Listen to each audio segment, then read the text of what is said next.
ইব্রাহিম আলাইহিস সালাতু ওয়াস সালাম এমন একজন নবী ছিলেন যে নবীর জীবনে অসংখ্যবার পরীক্ষা এসেছে। প্রত্যেকটা পরীক্ষায় তিনি পাস করেছেন না ফেল করেছেন? পাস করেছেন, কৃতিত্বের সাথে পাস করেছেন, সফলতার সাথে পাস করেছেন। হযরত ইব্রাহিম আলাইহিস সালাম প্রথম দিকে তিনি চিন্তা করলেন যে মহাকাশকে সৃষ্টি করেছেন, এই বিশ্বজাহানকে সৃষ্টি করেছেন, আমাকে কে সৃষ্টি করেছেন, আমাকে কে লালন পালন করছেন, কে আমার রাজা দিরাজ, কে পৃথিবীর বাদশা। তিনি চিন্তা করছেন কে সর্বোচ্চ ক্ষমতার অধিকারী। এই কথাগুলো তিনি বলছেন রবকে চেনার জন্য, রবকে জানার জন্য। তিনি বলছেন যে আমাকে কে সৃষ্টি করেছেন, কে পৃথিবী সৃষ্টি করেছেন। রব্বুল আলামিনকে খোঁজাখুঁজি করতেছেন যে আমার রবকে, আমাকে কে সৃষ্টি করেছে। রব্বুল আলামিন তার তাওহীদ বা একত্ববাদের কথা কোরআন কারীমের মধ্যে কোট করলেন। কোরআন কারীমের 6 নম্বর সূরা 7 নম্বর পারা সূরাতুল আনআম 76 নম্বর আয়াতে আল্লাহ রাব্বুল আলামিন সেই কথা এভাবে বললেন। আল্লাহ তাআলা বলেন যে ফালাম্মা জান্না আলাইহিল লাইলু রাআ কাওকাবা। জোরে বলে আল্লাহু আকবার। হযরত ইব্রাহিম আলাইহিস সালাতু ওয়াস সালাম যখন রাত্রিবেলা আগমন করলো, পশ্চিম আকাশে সুন্দর একটা তারকা উদ্ভাসিত হয়ে গেল, যেটাকে বলা হয় সন্ধ্যা তারা। সন্ধ্যা তারা উঠেছে। এখন ইব্রাহিম তো ছোট মানুষ, সে বলছে যে আমাকে কে সৃষ্টি করেছে, পৃথিবীকে সৃষ্টি করেছে, আমার রাজা ধীরাজকে, সর্বময় ক্ষমতার অধিকারীকে, রবকে চেনার জন্য তিনি যখন এই সন্ধ্যা তারা উঠলো তখন বললেন যে হাযা রব্বি, এই তারকাটাই মনে আমাকে সৃষ্টি করেছে। জোরে বলে নাউযুবিল্লাহ। তিনি রবকে তো খুঁজে পাননি। এখন তখন তিনি বললেন হাযা রব্বি, এই সন্ধ্যা তারকা যেটি উঠেছে, সুন্দর একটা সন্ধ্যা তারা, এটাই মনে আমার রব। যখন ফালাম্মা আফালা ক্বালা লা উহিব্বুল আফিলিন, যখন সন্ধ্যা তারকা, সন্ধ্যা তারা, সুন্দর একটা সন্ধ্যা তারকা উদিত হলো। সন্ধ্যা তারকা উদিত হওয়ার পরে ইব্রাহিম আলাইহিস সালাতু ওয়াস সালাম বলেছিলেন যে এটাই হচ্ছে আমার রব, এটাই হচ্ছে আমার প্রতিপালক, এটাই হচ্ছে বিশ্বজাহানের রব, বিশ্বজাহানের মাবুদ। তখন ফালাম্মা আফালা ক্বাল, যখন এই তারকা নিভে গেল, নিষ্প্রভ হয়ে গেল, ডুবে গেল, তখন হযরত ইব্রাহিম তিনি বললেন যে যে জিনিসটা ডুবে যায়, যা অস্তমিত আছে, যে জিনিসটা তলিয়ে যায়, সে তো আমার রব হতে পারে না। ইব্রাহিম আলাইহিস সালাতু ওয়াস সালাম রবকে খোঁজ করতেছিলেন যে রবকে, আমাকে কে বানিয়েছে, এই সুন্দর পৃথিবীকে সৃষ্টি করেছে, সর্বময় একচ্ছত্র ক্ষমতার মালিককে, এটা তিনি খোঁজাখুঁজি করতেছিলেন। সন্ধ্যা তারকা দেখে বলেছিলেন হাযা রব্বি, এটাই হচ্ছে আমার রব, এটাই হচ্ছে আমার পালন কর্তা, এটাই হচ্ছে রাজা ধীরাজ। যখন দেখলেন যে সন্ধ্যা তারা নিষ্প্রভ হয়ে গেছে, ডুবে গেছে, একেবারে মানে স্থগিত হয়ে গেছে, তলিয়ে গেছে, তখন বললেন যে লা ইউহিব্বুল আফিলিন, যে জিনিসটা তলিয়ে যায়, নিষ্প্রভ হয়ে যায়, নিভে যায়, সেটা তো আমার রব হতে পারে না। তলিয়ে যাওয়া জিনিস, ভেঙে যাওয়া জিনিস, নষ্ট হয়ে যাওয়া জিনিস কি রব হতে পারে? রব যিনি হবেন তিনি তো সৃষ্টি করেন, তিনি তার একবার নিজে নিভে যান না, তলিয়ে যান না।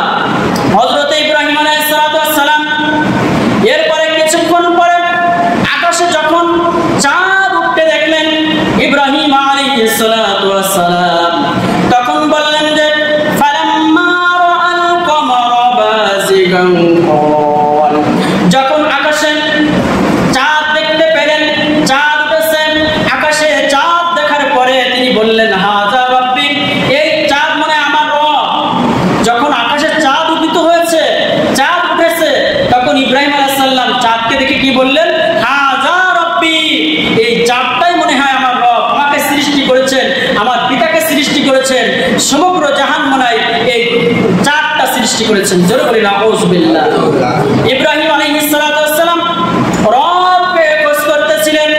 যখন ফালাম্মা আফালা ওয়াসাল্লাম যখন এই চারটা স্থগিত হয়ে গেল, যখন চারটা ডুবে গেল, তখন হযরত ইব্রাহিম আলাইহিস সালাতু ওয়াস সালাম বললেন, লা ইল্লাম ইয়াহদিনি, যে জিনিসটা অস্তমিত হয়, যে জিনিসটা ডুবে যায়, যে জিনিসটা তলিয়ে যায়, যে জিনিসটা নিষ্প্রভ হয়ে যায়, সেটা আমার রব হতে পারে না। তলিয়ে যাওয়া জিনিস, নিষ্প্রভ হয়ে যাওয়া জিনিস, নিঃশেষ হয়ে যাওয়া জিনিস, সে তো রব হতে পারে না। রব যিনি হবেন তিনি থাকবেন সদা জাগ্রত, তিনি হবেন একচ্ছত্র মালিক, তিনি তো ডুববেন না, নিভবেন না। হযরত ইব্রাহিম আলাইহিস সালাম বললেন যে লা ইল্লাম ইয়াহদিনি রব্বি, সত্যিকার অর্থে আমার রবকে, আমার রবের সন্ধান যদি আমি না পাই তাহলে তো আমি গোমরাহদের অন্তর্ভুক্ত হয়ে যাব। হযরত ইব্রাহিম আলাইহিস সালাতু ওয়াস সালাম প্রাথমিক পর্যায়ে যখন তিনি এই রবকে খুঁজতেছিলেন, রবের সন্ধান পাচ্ছিলেন না, তখন চাঁদকে দেখে বলছিলেন, তারকাকে দেখে বলছিলেন, হে আমার রব। এভাবে রব অনুসন্ধান করছিলেন, রবকে খুঁজতেছিলেন। রবকে খোঁজার পরে এক পর্যায়ে যখন সকাল হয়ে গেল, সকাল হয়ে যাওয়ার পরে যখন তিনি দেখতে পেলেন পূর্ব দিগন্তে টকবগে সূর্য উদিত হয়েছে, এরপরে সূর্যকে দেখে হযরত ইব্রাহিম আলাইহিস সালাতু ওয়াস সালাম বলেছিলেন, ফালাম্মা রাআশ শামসা বাযিগাতান ক্বালা হাযা রাব্বি, যখন পূর্ব দিগন্তে সূর্য উঠে গেল তখন হযরত ইব্রাহিম আলাইহিস সালাতু ওয়াস সালাম বললেন, এটাই হচ্ছে আমার রব, হাযা রাব্বি, এটাই আমার রব, হাযা আকবার, এটাই হচ্ছে আমার সবচেয়ে বড় প্রভু, সবচেয়ে বড় খোদা, এটাই। সূর্যকে দেখে কি বললেন, এটা আমার রব, এটা আমার প্রভু, এটা পৃথিবী সৃষ্টি করেছে, মনে হয় এটা আমার আব্বাকে সৃষ্টি করেছে, আমাদের লালনকর্তা পালনকর্তা সবকিছুই মনে হয় সূর্য। জোরে বলি নাউযুবিল্লাহ। তিনি দেখতে পেলেন ফালাম্মা আফালাত, এই সূর্যটা যখন ডুবে গেল, স্তমিত হয়ে গেল, তখন হযরত ইব্রাহিম আলাইহিস সালাতু ওয়াস সালাম তার সতীর্থ, তার কওম, তার লোকদেরকে উদ্দেশ্য করে যে কথা বললেন, হযরত ইব্রাহিম আলাইহিস সালাতু ওয়াস সালাম বলেছিলেন যে ক্বালা ইয়া কওমি ইন্নী বারিউম মিম্মা তুশরিকুন, যে জিনিস অস্তমিত হয়, যে জিনিস ডুবে যায়, সে তো আমাদের রব হতে পারে না, সে তো আমার পালনকর্তা হতে পারে না। নিশ্চয় আমি মুশরিকদের থেকে অন্তর্ভুক্ত, আমি মুশরিকদের অন্তর্ভুক্ত নয়, মুশরিকদের থেকে আমি পারে হয়ে গেছি। যারা যে জিনিস অস্তমিত হয় সে তো রব হতে পারে না, অস্তমিত জিনিস রব হতে পারে? রব হতে পারে না। হযরত ইব্রাহিম আলাইহিস সালাতু ওয়াস সালাম তিনি হচ্ছেন আমাদের জাতির পিতা। মুসলমানদের জাতির পিতার নাম কি? যারা কথা বললেন না তারা মনে হয় কোনো তথাকথিত মানুষকে জাতির পিতা বলেন। মুসলমানদের জাতির পিতার নাম কি?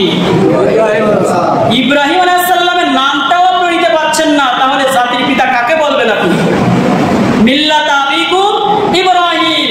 ইব্রাহিম আলাইহিস সালামের জীবনে অসংখ্য পরীক্ষা আল্লাহ তাআলা করেছিলেন, সকল পরীক্ষায় তিনি পাস করেছিলেন না ফেল করেছিলেন? পাস করেছিলেন, উত্তীর্ণ হয়েছিলেন। সে জাতির পিতা, জাতির পিতাকে নিয়ে আমাদের যত আলোচনা এখন জমা হবে, যেহেতু সামনে আমাদের জাতির পিতার ছেলে কুরবানি আসতেছে, এ সম্পর্কে আমাদের ডিটেলস নিয়ে আলোচনা আছে সামনে। তো এই জাতির পিতা তিনি এমন একজন নবী ছিলেন, এমন একজন সাধক ছিলেন, আল্লাহ রাব্বুল আলামিন তার জীবনে বহু পরীক্ষা নিয়েছিলেন, আগুনের পরীক্ষা নিয়েছিলেন, ছেলেকে কুরবানি করার পরীক্ষা। আমার রব না, তিনি তার জাতিকে উদ্দেশ্য করে একটা কথা বললেন, হে আমার কওম, হে আমার জাতি, তোমরা যে কথাবার্তাগুলো বলছো এই একটাও আমার রব না। আমি আমার রবকে চিনে ফেলেছি, আমি আমার প্রভুকে চিনে ফেলেছি, আমার মাবুদকে চিনে ফেলেছি। আমরা প্রতিদিন প্রতি ওয়াক্ত নামাজে যাই, নামাজে যে দোয়াটি পড়ি, এই কোরআনে কারিমে সূরাতুল আনআমের ৭৯ নম্বর আয়াতে কারিমা আল্লাহ রাব্বুল আলামিন হযরত ইব্রাহিম আলাইহিস সালামের প্রতি কোট করলেন, নাযিল করলেন।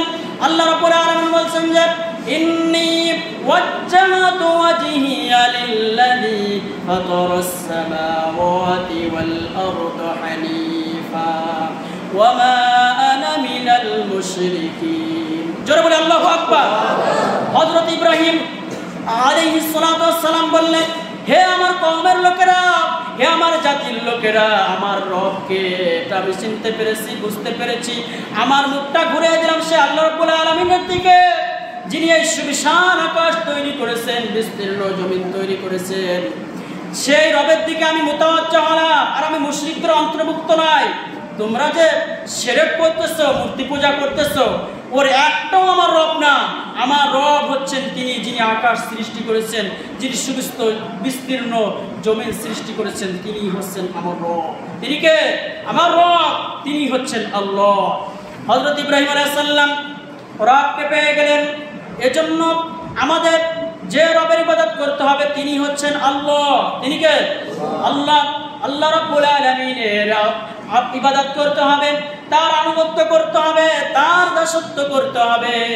রব্বুল আলামিন এই দাসত্বের কথা কুরআনে কারীমে সূরাতুল বাকারা এর 21 নম্বর আয়াতে এভাবে বলেছেন যে ইয়া আইয়ুহান নাসু উবুদু রাব্বাকুমুল্লাযী খালাকাকুম।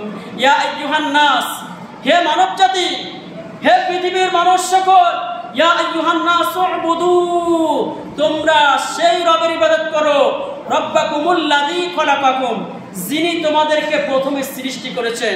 আমাদের প্রথমে সৃষ্টি করেছেন কে? আল্লাহ তাআলা। ওয়াল্লাযীনা মিন ক্বাবলিকুম, আর তোমাদের পূর্বে যারা এই পৃথিবীতে এসেছিলেন, নবী, রাসূল, সিদ্দিকিন, শুহাদা, তাদেরকেও যিনি সৃষ্টি করেছিলেন তিনি কে? আল্লাহ। লাআল্লাকুম তাত্তাকুন, আশা করা যায় তোমরা রবের ইবাদত করার মাধ্যমে তোমরা পরহেজগারিতা অর্জন করতে পারো, তোমরা মুত্তাকি অর্জন করতে পারো।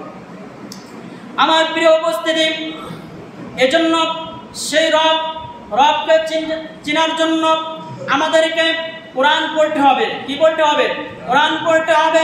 হযরত ইব্রাহিম আলাইহিস সালাতু ওয়াস সালাম এই রবকে খোঁজাখুঁজি করতেছিলেন, সেই রবের অনুসন্ধান পেয়ে গেলেন।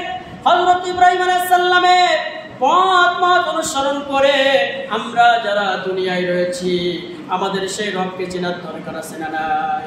আছে না নাই? আল্লাহ রাব্বুল আলামিন বলছেন যে এই পৃথিবীতে আমি আমার বান্দাদেরকে একমাত্র আমার দাসত্ব, আমার আনুগত্য, আমার হুকুমিয়াত প্রতিষ্ঠা করার জন্য আমি পৃথিবীতে প্রেরণ করেছি। সূরাতুজ জারিয়াত এর 56 নম্বর আয়াত আল্লাহ তাআলা বলছেন যে ওয়ামা খালাকতুল জিন্না ওয়াল ইনসা ইল্লা লিয়াবুদুন। জোরে বলে আল্লাহু আকবার। আল্লাহ তাআলা কি বলছেন? ওয়ামা খালাকতুল জিন্না ওয়াল ইনসা ইল্লা লিয়াবুদুন। আমি একমাত্র, শুধুমাত্র, কেবলমাত্র এই পৃথিবীতে মানুষদেরকে আমার দাসত্ব করার জন্য, আমার গোলামি আর আমার আনুগত্য করার জন্য পৃথিবীতে প্রেরণ করেছি। জোরে বলে আল্লাহু আকবার। রবের ইবাদত করার ক্ষেত্রে আমাদের কখনো রবের সাথে শরীক স্থাপন করা যাবে না। আল্লাহ রাব্বুল আলামিন সূরা নিসা এর 36 নম্বর আয়াতে বলেন যে ওয়া'বুদুল্লাহা ওয়া লা তুশরিকু বিহি শাইআ। জোরে বলে আল্লাহু আকবার। ওয়া'বুদুল্লাহ, তোমরা সেই রবের ইবাদত করো, ওয়া লা তুশরিকু বিহি শাইআ, খবরদার পৃথিবীর মানুষেরা তোমরা রবের সাথে শরীক স্থাপন করো না। রবের সাথে, আল্লাহ রাব্বুল আলামিনের সাথে শরীক স্থাপন করো না। ইব্রাহিম আলাইহিস সালাতু ওয়াস সালাম যেমন রবকে খোঁজার পরে রবকে পেয়ে গেলেন, তিনি সমস্ত মুশরিকদের সাথে আলাদা হয়ে তিনি একমাত্র রবের দিকে তিনি মুতাওয়াজ্জা হলেন, ধাবিত হলেন। আল্লাহ রাব্বুল আলামিন আমাদের সেই রবের দিকে ধাবিত হওয়ার তৌফিক দান করুন বলে আমিন।